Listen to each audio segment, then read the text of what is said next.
오늘 내용은 끝까지 보면 정말 충격적일 겁니다. 세상 어디에서도 볼 수 없던 이야기이며 인생에도 아주 유익한 내용이 되어줄 것이라 믿습니다. 여러분, 우선 서프라이즈를 위해서는 빌드업이 필요합니다. 잠깐만 들어주세요. 옛날 신라고려 조선에서 학문의 정점이라 불린 최치원은 이렇게 말했습니다. 유교, 불교, 선교가 하나로 통한다고요. 오해를 각오하고 구구절절 설명은 때려치겠습니다. 유교, 불교, 선교의 궁극, 각 가르침이 마지막에 도달하는 진리는 이것입니다. 선교는 다름의 경계를 넘는 것, 불교는 다름의 경계를 지우는 것, 유교는 다름의 경계를 품는 것이지요.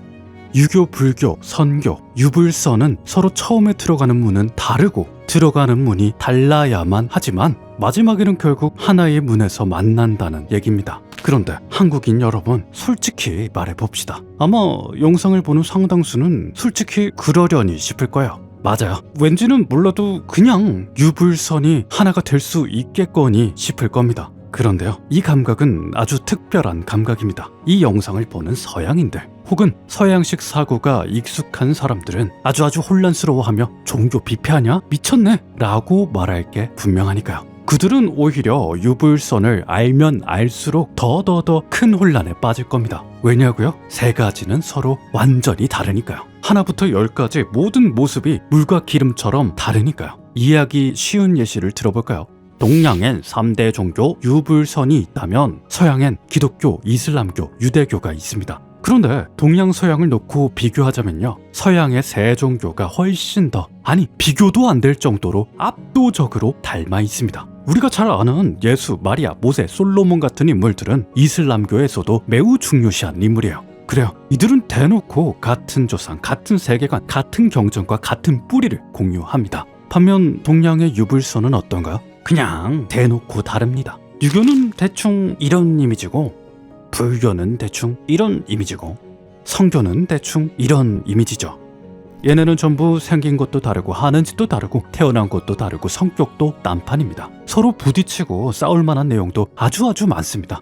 그래요, 아마 한국과 유불선을 공부한 서양 학자는 이렇게 말할 겁니다. 고구려는 도교를 이용해서 불교를 눌렀고 조선은 유교를 앞세워서 불교를 괴롭혔습니다. 이렇게 서로 부딪히는 점이 많은 종교들인데 대체 어떻게 하나로 합쳐질 수 있다는 거죠?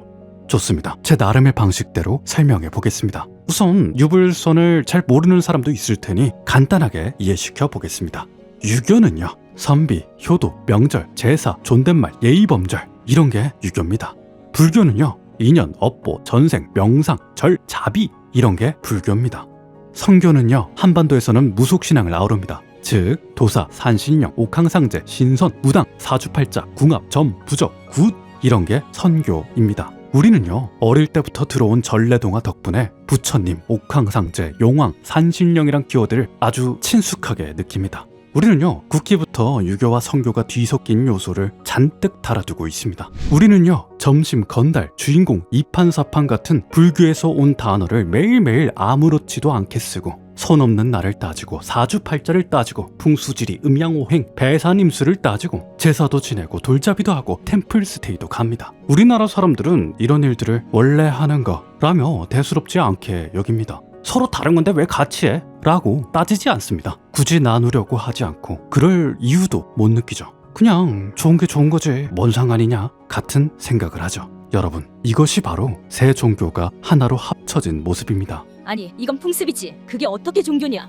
맞습니다. 방금 제 설명은 부족했습니다. 그리고 어쩌면 셋이지만 본질은 하나 같은 말은요, 애초부터 완벽하게 설명하는 게 불가능할지도 모릅니다. 말 그대로 마지막엔 하나로 통한다고 해도 결국 처음에는 다르다는 뜻 아니겠습니까? 다시 말해서요, 유불선을 꼼꼼히 공부하지 않는 한 유불선이 왜 같은지 몰라야 한다는 뜻 아니겠습니까? 여러분, 건방지게도 저는 지금까지 이렇게 믿어왔습니다. 시간을 엄청나게 들여서 직접 어려운 글을 공부하지 않는 이상 절대로 이 내용을 이해할 수 없다고 생각해왔습니다. 하지만 제가 틀렸습니다. 여러분, 이 땅에는 아주 오래전부터 신비롭고 기이한 전설이 내려오고 있습니다. 굳이 어렵게 글 공부를 하지 않아도, 두꺼운 책을 한 줄 한 줄 전부 읽지 않아도 잠깐 듣는 것만으로 깨우칠 수 있도록 정교하게 짜여진 미스터리가 전해져 왔습니다. 지금껏 제대로 풀린 적 없는 이 기묘한 수수께끼를 지금 여러분에게 알려드리고자 합니다. 고려왕 현종은요, 역사상 최초로 한반도 사람을 문묘배양했다고 합니다. 문묘배양, 이는 단순히 제사 지내준다 정도의 가벼운 의미가 절대 아닙니다. 공자, 맹자 같은 학문계의 레전드들에게만 허락되던 아주 특별한 일이었죠. 다시 말해 문묘배양은 나라가 직접 나서서 이 사람은 공자, 맹자와 어깨를 나란히 할 급입니다 라고 공식적으로 인증해준 것입니다. 그냥 대단한 학자다 하는 수준을 뛰어넘어서 이 사람은 진짜 성인이다 하는 도장쾅쾅이기 때문에 역사를 통틀어 이보다 더 명예로운 일은 없었습니다. 쉽게 말해 한반도 명예의 전당 같은 거죠. 고려에서 단 3명만 올랐던 이 자리에는요, 그 유명한 태계 이황과 율곡 이이를 포함해서 조선이 끝날 때까지 딱 18명만이 오를 수 있었습니다. 그렇습니다. 다시 말해 신라, 고려, 조선을 다 합쳐서 1894년까지 무려 1000년 동안 국가는 매년 정성을 다해 이분들에게 큰 제사를 지내왔고, 우리 조상들은 이 명예의 전당에 오른 사람들을 진심으로 존경해왔습니다. 그들은 동방의 현자라는 영광스러운 타이틀과 함께 동쪽과 서쪽에 나누어 모셔졌는데요. 이 중에서도 가장 눈에 띄는 사람은 맨 꼭대기에 있는 두 사람입니다. 한반도 최초로 명예의 전당에 오른 서열 1등! 설총과 최치원이죠. 설총과 최치원은 각각 동쪽과 서쪽 서열 1등으로 한반도 역사상 가장 위대한 유교성인이라는 타이틀을 받았습니다. 최치원은 저번에 설명드렸죠? 안 보셨다면 나중에 보셔도 괜찮습니다. 그런데 말이죠, 같은 라인을 기준으로 서쪽보다 동쪽을 형님으로 모신다는 사실을 고려한다면요, 사실상 18명 중 진짜 서열 1등은 바로 설총입니다.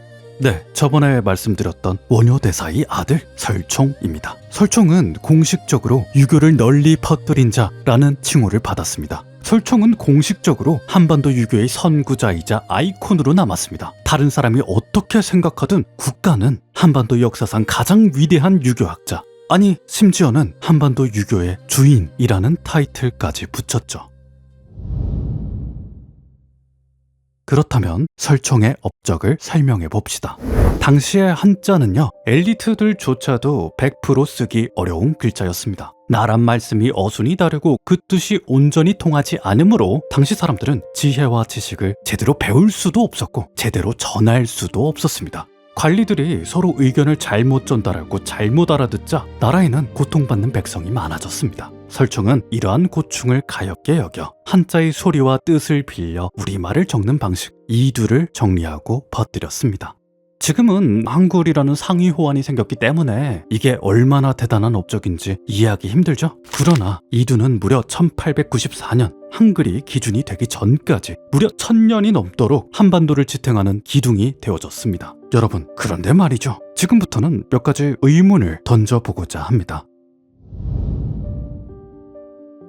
분명히 한반도 1등 학자라고 불리려면 남겨진 글도 많아야 할 텐데 역사 속에서는 이두를 만들었다는 소식만 들려올 뿐 이미 1000년 전부터 설총이 쓴 글이 싹 다 사라졌었다고 하죠. 오피셜로는 설총의 모든 글이 사라지고 단 한 편의 이야기만 전해져 온다, 고만 알려져 있습니다. 하지만 의문이 남습니다. 역사적으로 설총 글이 사라진 시기는요, 거란이 쳐들어왔던 때로 봐요. 그런데 이때가 설총을 문묘배양한 고려왕 현종 때와 시기가 겹칩니다. 다시 말해 고려 현종은 설총을 글 잘 쓰는 성인이라 떠받들고 역대급 대우를 했으면서도 없어진 글을 복원하려 하지 않았다는 결론을 이끌어낼 수 있습니다. 이상하죠? 하지만 진짜 이상한 건 따로 있습니다. 앞서 말했듯 한반도 유교의 1등 공신이자 아이콘, 한반도 유교의 선구자는 설총이었습니다. 저번에 말했듯 한반도 불교의 1등 공신이자 아이콘, 한반도 불교의 선구자는 원효입니다. 두 사람은 충분히 한국사 유교, 불교의 아이콘이었다고 부를 만한 사람들이죠. 그런데 두 사람의 얽힌 이야기, 요석공주 이야기를 떠올려 볼까요? 결혼도 하지 않고 돌싱녀와 원나잇을 했다? 그것도 세계적으로 살아있는 부처님으로 존경받던 스님이? 그것도 국가 원수의 딸과? 아니, 그 유명한 해동보살이 불미스럽게 낳은 아들 설총이 한반도 유교의 아이콘이었다고요? 이걸 다른 종교로 비유하자면 역사상 최고로 유명한 신부님이 국가 원수의 딸과 원나잇을 하고 아들을 낳았는데 그 아들은 역사상 최고로 유명한 무슬림이다 하는 정도의 이야기 아니겠습니까? 여러분, 그러려니 하지 말고 잠깐 멈춰 봅시다. 천천히 잘 생각해 보자고요. 여러분은 이 이야기가 자연스럽게 들리시나요? 저는 지금 여기서 아주 터무니없는 기묘한 주장을 내세우고자 합니다. 설총과 모녀는 어쩌면 동일인물 아닐까요? 앞서 말했던 것처럼 설총이 쓴 글은 단 하나만 남겨졌다 고 알려진 바 있습니다. 그리고 그가 남긴 단 하나의 글이 바로 화왕계입니다. 풍왕의 글이라 쓰고 꽃왕의 규칙으로 읽는 아주 기이한 글이죠. 화왕계는 지금도 특별한 가르침을 주지 못하는 평범하고 알쏭달쏭한 글로 취급받기도 하지만 만약 설총에게 미스터리가 숨겨져 있다면 그 열쇠는 화왕계에 있지 않겠습니까? 그러니 지금부터는 화왕계가 무슨 내용인지 짧게 알려드리겠습니다. 때는 신문왕이 왕위에 오르고 난 뒤 원효가 노인이었을 시점에 생긴 일입니다. 어느 날 신라의 신문왕은 설총을 불러 말했습니다. 고상하게 교양을 좀 쌓고자 하니 기이한 얘기를 해보라고요 하여 설총은 입을 열었습니다. 옛날 꽃의 왕이 있었습니다. 하루는 꽃의 왕에게 아름다운 장미가 와서 이렇게 말했습니다. 저랑 함께 놀아요. 하지만 이때 나이가 지긋한 대장부 백두옹이 등장해서는 이렇게 말했습니다. 삶에는 쓰디 쓴 약도 필요한 법입니다. 왕께서는 쓴 약도 드시겠습니까?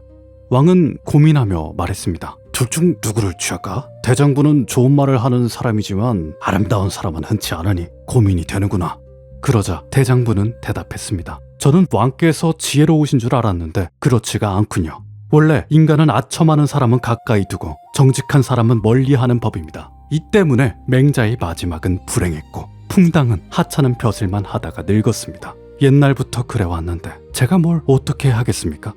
그 말을 들은 왕은 비로소 내가 잘못했다 라며 사과했습니다. 신문왕은 슬픈 얼굴로 말했습니다. 그대의 이야기엔 참으로 깊은 뜻이 담겼다. 이야기를 남겨 왕들의 교훈으로 삼도록 하라. 설총은 드디어 높은 벼슬에 발탁되었습니다. 자, 앞선 이야기에서 우리가 눈여겨봐야 할 부분은요, 뜬금없이 등장한 두 명의 유교 인물입니다. 바로 맹자와 풍당이죠. 맹자와 풍당은 그야말로 쓰디 쓴 약 같은 존재입니다. 왕에게도 쓴소리를 망설임 없이 하는 어르신들이며 도움은 되지만 불편한 타입의 사람들이죠. 그렇다면 설총의 글이 대충 무슨 내용인지는 딱 알겠죠? 쓴소리에도 귀 기울일 줄 알아야 한다, 뭐 이런 얘기 아니겠습니까? 좋습니다. 그렇다면 이게 끝인가요?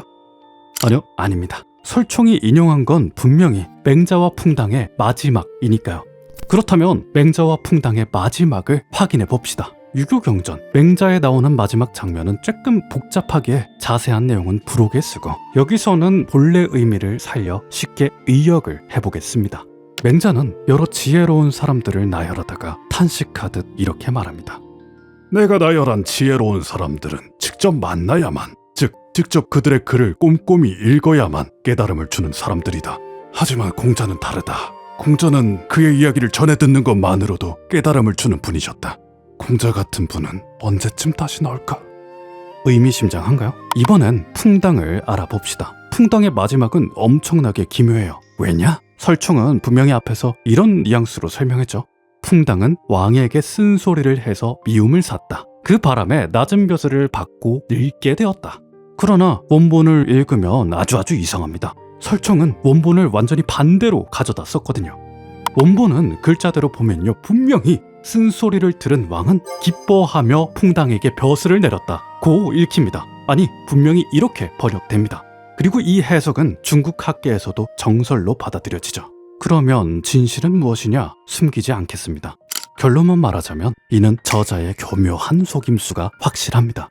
자, 이제부터는 화면에 띄어지는 글자가 많을 텐데요. 아마 하나하나 다 읽으면 머리가 아플 겁니다. 제가 말로 생략을 다 해놨으니 저를 믿는 분들은 자막만 읽으셔도 됩니다. 여러분이 의심 가는 만큼만 화면을 멈춰서 직접 살펴보시면 되겠습니다. 자, 실제로 원본을 읽으면요, 풍당이 아주 높은 벼슬을 받은 것처럼 읽히게끔 적어놨지만 아주 꼼꼼하게 읽으면 처음부터 높은 벼슬이었던 풍당이 낮은 자리로 쫓겨나고 전쟁터로 끌려간 것임을 확인할 수 있습니다.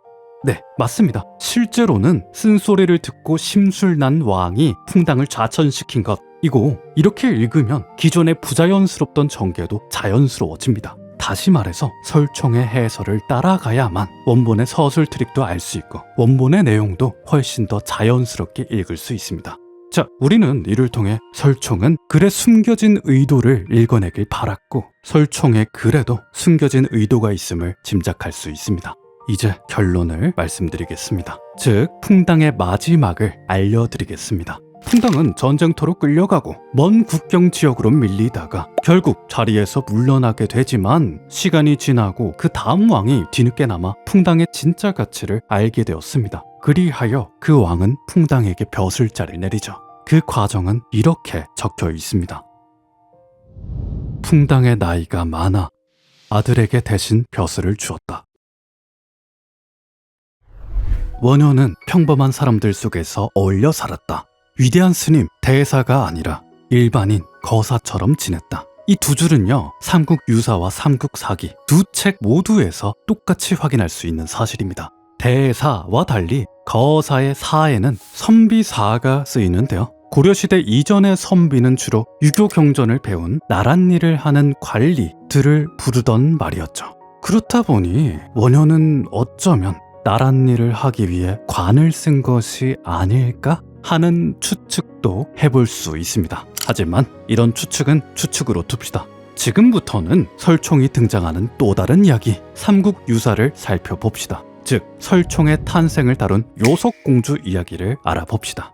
당나라 유학을 포기한 원효는 느닷없이 이런 노래를 불렀다고 하죠. 누군가 자루 없는 도끼를 허락해 주겠는가? 내가 하늘 떠받칠 기둥을 깎으리. 이 노래는 우연히도 신라왕의 귀에 들어갔습니다. 그리고 왕은 이렇게 말했습니다. 원효 대사가 분명 귀한 여성을 만나 아들을 낳고자 하는구나. 나라에 큰 인물이 생기면 그보다 더 좋은 일은 없을 것이다. 그리하여 왕은 자신의 딸, 남편과 사별한 요석공주와 짝을 지어주고자 했죠. 그러고 여차저차 원효는 돌싱여인 공주와 원나잇을 하고 설총을 낳았다, 뭐 이런 이야기입니다. 어때요? 아주 혼란스러운 흐름이죠? 우리가 혼란스러운 이유는 크게 세 가지입니다. 1. 노래를 들은 왕은 대체 왜 자기 딸을 소개시켜 준 거죠? 2. 원효는 공주를 임신시키려는 욕망 때문에 노래를 부른 건가요? 3. 원효는 그렇게나 똑똑했으면서 대체 왜 이런 미친 짓을 한 거죠? 그렇다면 원효가 부른 노래 가사를 다시 가져와서 현대에는 이걸 어떻게 해석하는지 학계 오피셜을 쉽게 요약하자면요, 도끼, 자루 입니다.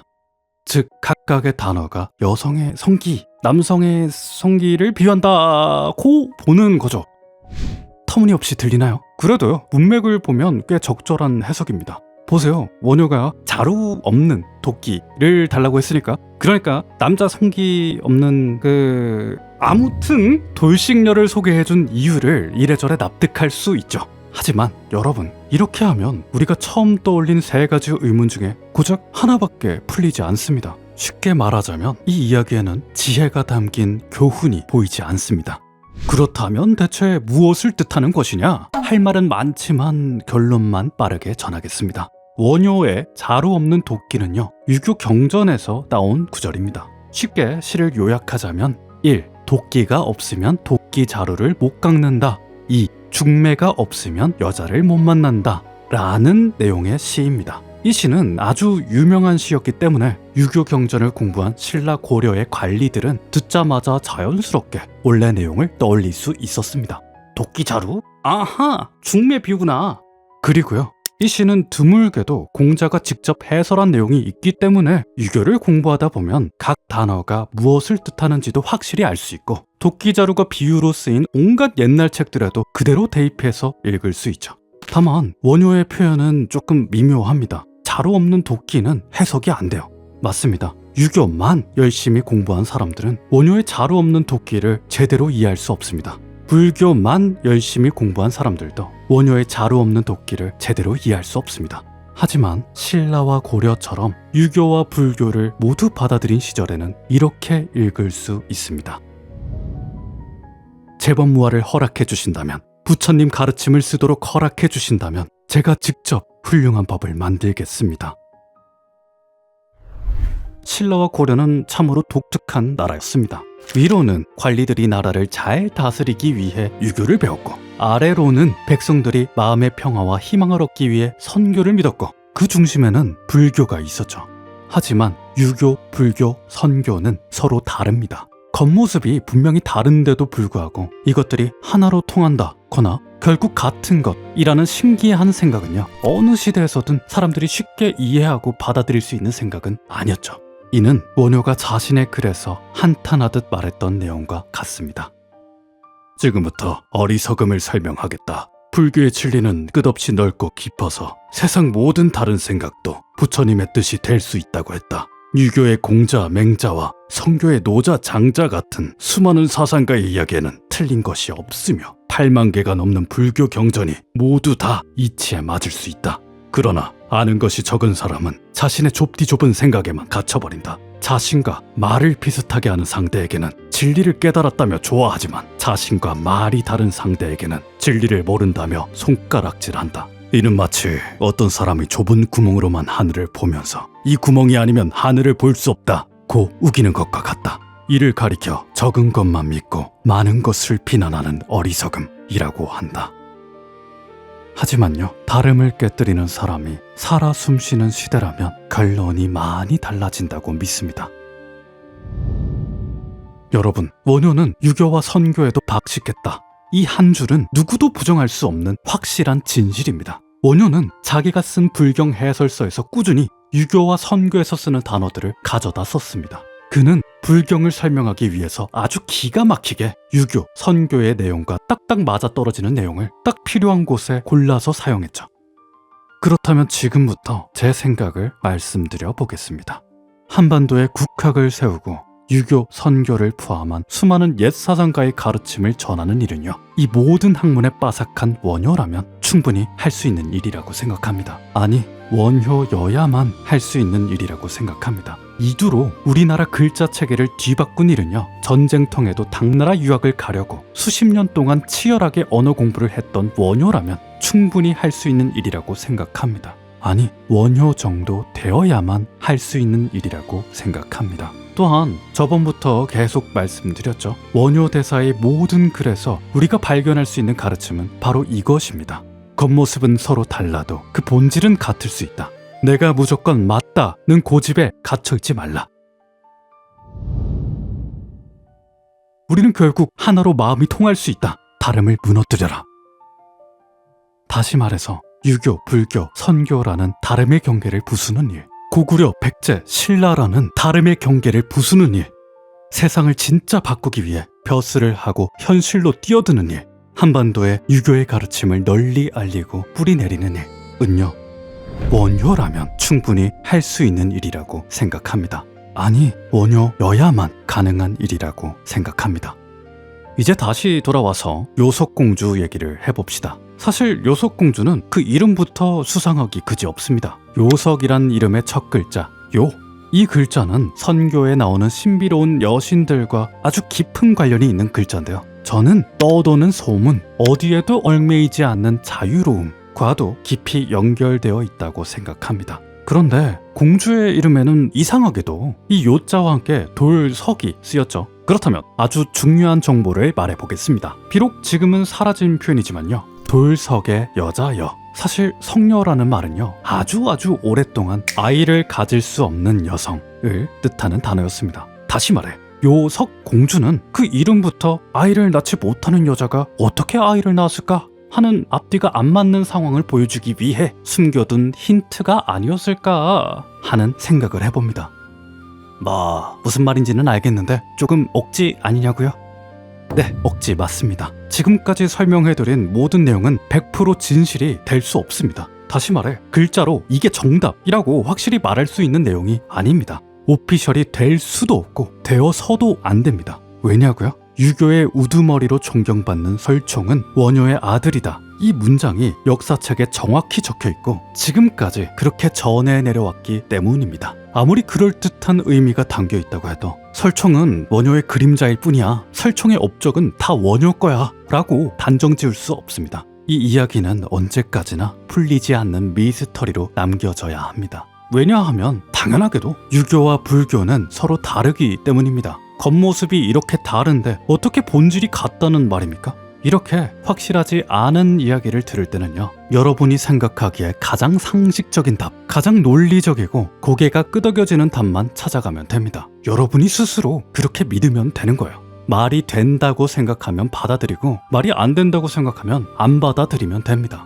원효도 이와 똑같은 주장을 했습니다. 지금부터 원효 대사가 직접 쓴 글을 있는 그대로 읽어보겠습니다. 보이지 않는 인연을 유라고 집착하는 것은 텅 빈 허공에서 꽃을 따르는 것과 같고 성녀에게 아이를 기대하는 것과 같다. 즉 결코 얻을 수 없다. 이처럼 실체가 있지도 않은 것에 매달려 실체가 있다고 고집 부리는 사람들, 그들은 허공에서 꽃을 따려고 하거나 성녀에게 아이 낳기를 기대하는 어리석은 사람들과 다를 바 없다. 저도 이렇게 생각할 뿐입니다.